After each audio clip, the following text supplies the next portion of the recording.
That day, the judge says, okay, both of you come back to court December 16th. So my daughter and I, we go to court yesterday, December 16th. It was a Friday.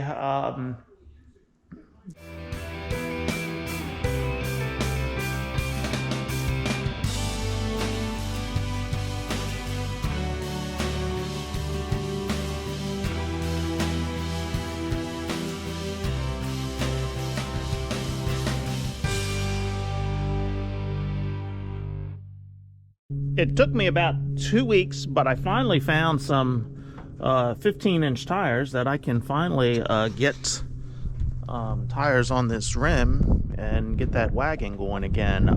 Yeah, I stopped at 4 different tire places. They all kind of laughed at me when I was asking for 15-inch tires. They said, yeah, good luck finding any 15, whether they're new or used. So then when I was going north yesterday, I happened to pass by our local school bus large truck repair shop, and I thought, they may have what I'm looking for, even though they mainly work on school buses and large trucks.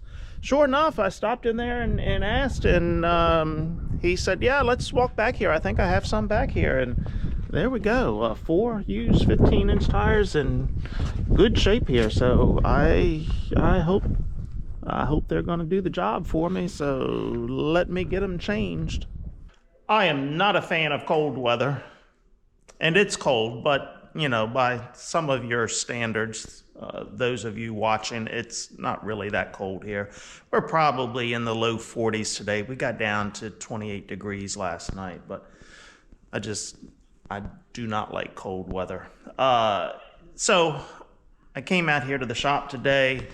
I was going to turn on the heater here. I got like $150 worth of kerosene, 2 jugs there, and 1 other jug I've already put in here. Actually, it was $6.99 a gallon times 15 gallons. So what's that? About $115, $120 worth of kerosene. It's damn expensive. So it's going to cost me money to stay warm this winter. Anyhow, I've pulled this out, put kerosene in it, plugged it in, hit the switch, and nothing, not a whimper out of it. The light did not even come on. There's a power light here that's supposed to come on. Nothing came on. I'm thinking it's a bad circuit board. So I've run the tests. There's a fuse right here. I've checked the fuse. The fuse is fine. I've got power coming to the board. I've pulled the leads off going into the board. I've got power there, but it's not doing anything else beyond this board. This thing here, whatever that thing is, that doesn't look so hot there. So I'm wondering if that is the issue, that transformer or whatever you call it. I don't know, but I stored this in a different place than I normally do, so I'm not sure if that's what happened to it. I put it in in one of the sea containers that I have down at the barn, and that sea container is actually in the barn, but it's facing the south side, so it gets that southern sun. So I'm wondering if it just got too hot in that sea container and kind of messed this board up. As I said, this piece here, it to me it doesn't look right. So I'm wondering if it just got too hot in that sea container and messed this circuit board up. I got some connections from the circuit board issue I had on the combine earlier. Somebody locally that said they may be able to help me out. By the time I found this person, I had already sent the circuit board off to Ag Electronics to get fixed. So I think I'm going to try to contact this local person and see if maybe they can diagnose this circuit board and see what's going on with it. So I need heat. I cannot work without heat when it's this cold out here. So I've got to get on that and see if I can get this repaired. This one was working fine when I put it away. Oh well, that's the way it goes sometimes. I'm baffled now. So this circuit board I was talking about yesterday, I pulled this off. I contacted someone that had reached out to me about the circuit board on my combine, saying, hey, if you ever run into this problem again, give me a shout, I may be able to help you. So I contacted the person. I said, hey, I've got a circuit board here I may need some help with. So we went back and forth with a few messages, and I said, okay, before I bring it to you, let me put it back on and do one more test. I wanted to verify a connection, and I wanted to verify the fuse again. So I came back here this morning, I put it all back on here, plugged it in, had my meter here ready to go, plugged it in, and I hit the button, and lo and behold, the darn thing comes on.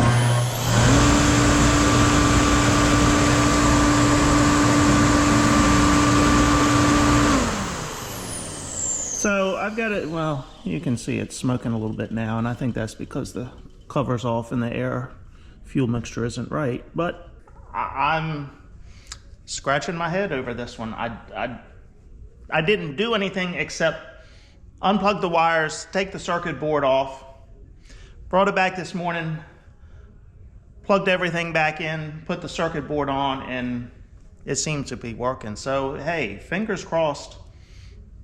Maybe it was a loose wire, I don't know. All right, I'm gonna put it back together, and let's get this place warmed up.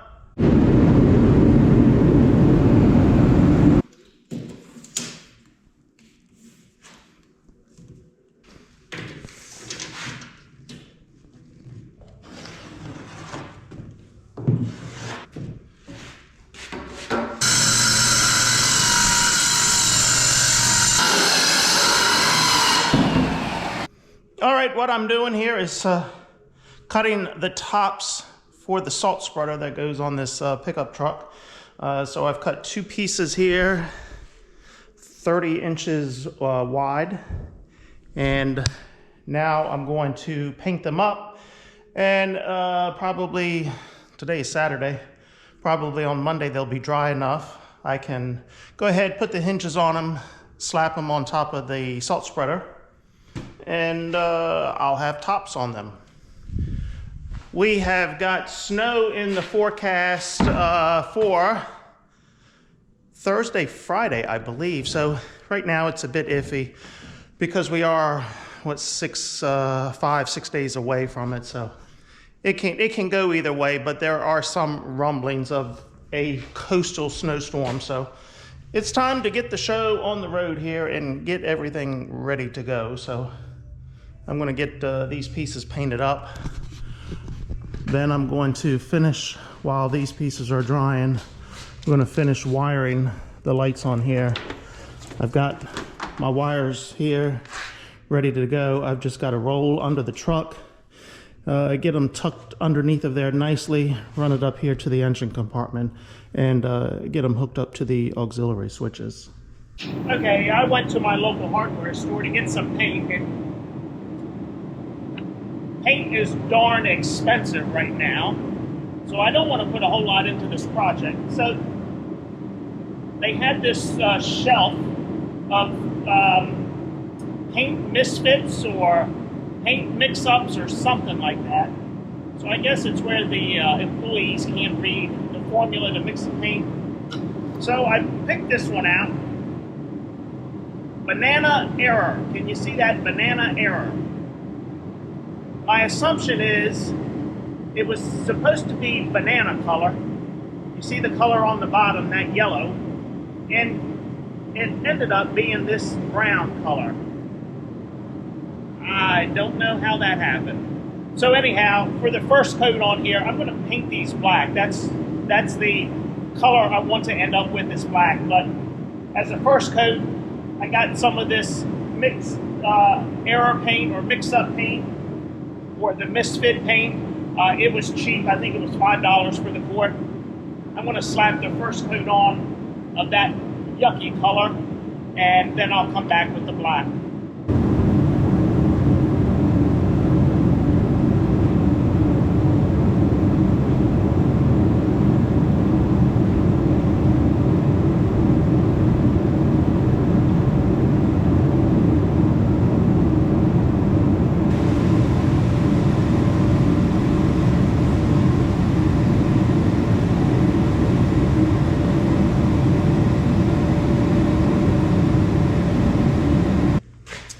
You know, I really don't understand why nobody would like this color.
Okay, let's see if they work. I don't think the key has to be on for these two here, no. And, oh no. All right, these lights are working, but that light is not working. I think I have it hooked to the right one. Turn the key on.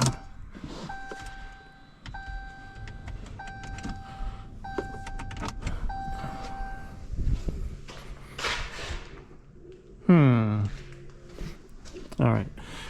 It is number 2. I do know that. If I turn off number 1, these lights go off. All right, number 2. Just to make sure that number 2 is working, let's unplug that and plug those lights into it. Yes, number 2 is working. Okay, I had an issue with this light when I was just verifying it was working. So I'm going to go into this wiring harness here and see if I've got a bad connection.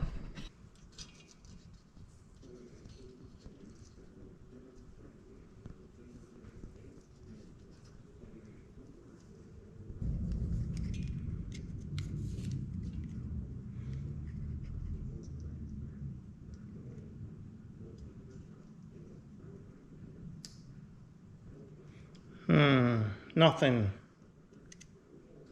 That's not good. Not at all. Okay, I've made up another wire here. I'm going to see if it's, try to determine if it's the ground wire or the hot wire.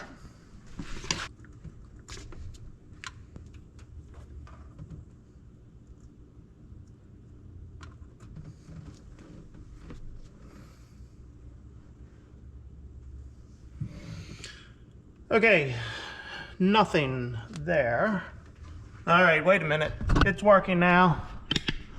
When I disconnected the ground wire to figure out if that was an issue, it turned the button off inside. Uh-oh, it stopped. What the hell?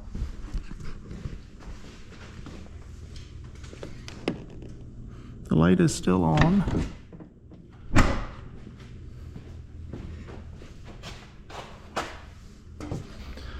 All right.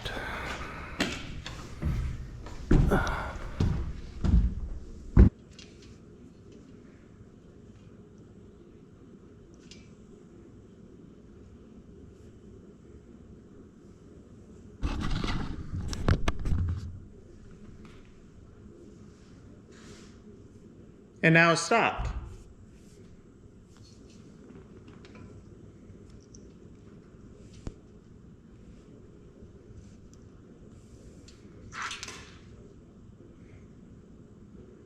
Okay, we've got everything is good to this point. This is my hot wire here. So if I plug that in,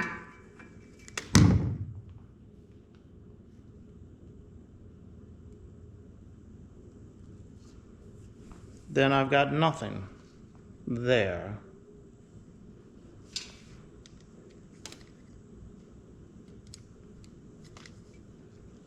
All right, nothing again. So now I don't know if it's the hot or the ground. All right, I'm gonna turn you off because my battery is getting ready to go dead, and you don't need to see me cuss and try to figure this out.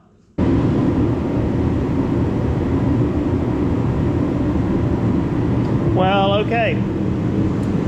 I guess neither of these wires are good. There's something going on in that harness where it lights it occasionally because I have run two wires up to the engine compartment back here, and now all is working. So I've got to go back and run two more wires back down through here under the frame and all the way back in the engine compartment to get this light working. That's interesting that it works intermittently. There must be a break somewhere in these wires along the way that is just getting intermittent connection. That's the story of my life. Okay, let's try this again. I've got new wires run to the lights. All right. Number one, number two. Okay, my battery died just as I was hitting the button, so both of them are on, and I've got a new battery in here. And there we go. Lights are working. Finally. Someone in the previous video asked what brand of light that was. Do I still have the boxes? It appears... Oh no, I have not burnt the boxes yet. This was a Heise, H-E-I-S-E, an HE-MU13 Mini, $219.99. So there, for anybody that is wondering. And the pod lights, I don't see that box in here. That one must have been thrown out already. Yep. Can't tell you what the pod lights are because, well, the box is thrown out. Got them at my local hardware store. I don't see a name on them. Those are the spotlights. I would have rather had the floodlights on there, but that's all the hardware store had, so that's what I got. All right, I think my paint is dry here. I'm gonna go ahead and slap the black coat on here.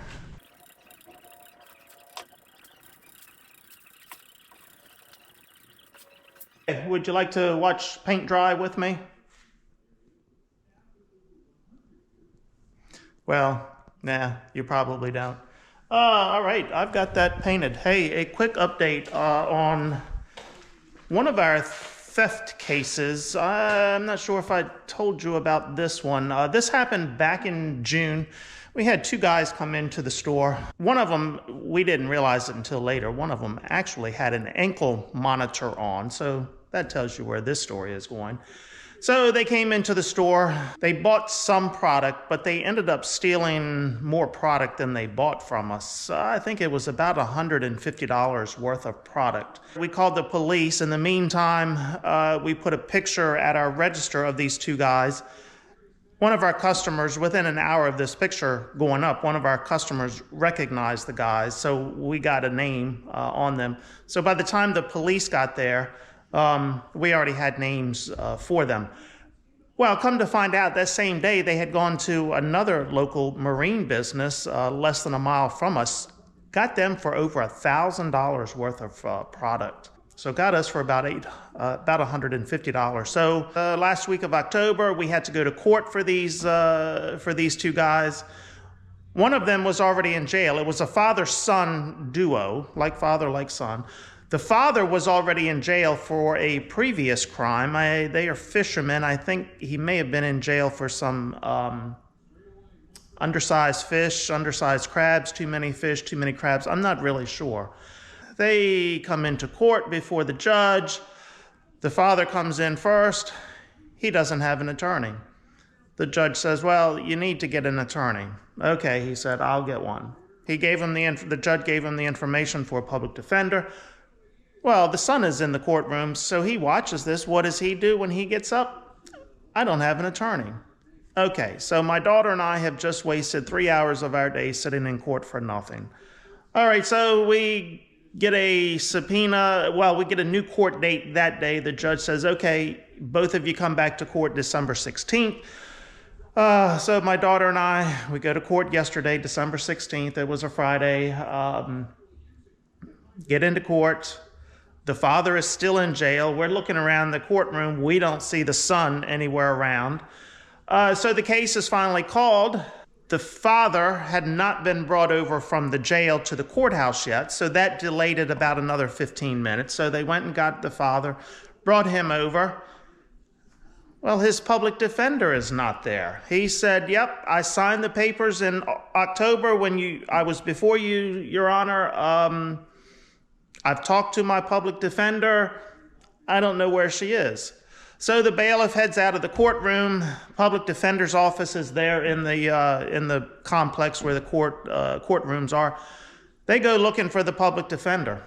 There ain't a public defender to be found in the building. Oh my God. Well, in the meantime, there was a public defender for some other cases from Baltimore. She had just finished up with her cases. She was headed out to head back to Baltimore, 2-hour drive for her. Well, I guess they called her back in to represent this guy. What a shit show that was. Well, in the meantime, we're still looking around for the son. They've called the son's case. Nope, son is nowhere to be found, so they've put a warrant out for his arrest, failure to appear. The father is already in jail for something else, I think 18 months. So the judge sentenced him to 2 years of unsupervised probation once he gets out of jail for this other sentence, and then he's supposed to pay us back our $150. Yeah, we'll see where that goes. I guess we'll end up going back to court once they find the son and arrest him. Then we'll have to go back to court for that. You know, you have to do this. It's only $150, but if it's $150 this week and then next week it's another $150, you have to do it so your name is in the paper so people know, hey, we're watching and we are prosecuting at Ridge Hardware. So yes, we do this. This isn't the first time we've gone to court over this. This other case, we have the pictures posted at our register of 2 other people that stole from us. We didn't call the police on them. That was only $40, but we've posted their picture at the register so everybody can see them. We've notified, we know one of the people on that picture, so my daughter sent a text message to her, said, hey, you stole this from us. Don't come back into our store. You need to pay us back. Like any thief, no, I didn't steal that from you. She finally admitted, yep, she did steal it, but she hasn't come back to pay for it. So it's just the battles we face in the hardware store. But yeah, we try to stay on top of it. I don't think our theft is that big of a problem, but we are a small store as well. But we do watch it, and we do stop people, give them no trespassing warrants, take it to court when it needs to. All right, that story was too long. All right, it's Saturday evening. It's adult beverage time. By the time I get back on Monday morning, these pieces should be dry. Lights are hooked up here. I'll go down and put the salt spreader in here. I've still got to build some braces for that salt spreader so it doesn't slide all the way forward. So I've got to build some braces in the front and then 2 braces on either side just to keep that thing from sliding around in the truck. So I've got some 2x4s and 4x4s that I'll do that, that I can do that with. So yeah, we'll put that in the truck. I'll be able to put the tops on, get the hinges, get those braces built, and it's ready to go. All the wiring is already done, so it'll be ready to go, and then I'll bring the tractors in and get all these frames on there. Okay, until next time, I'm gonna say, see ya.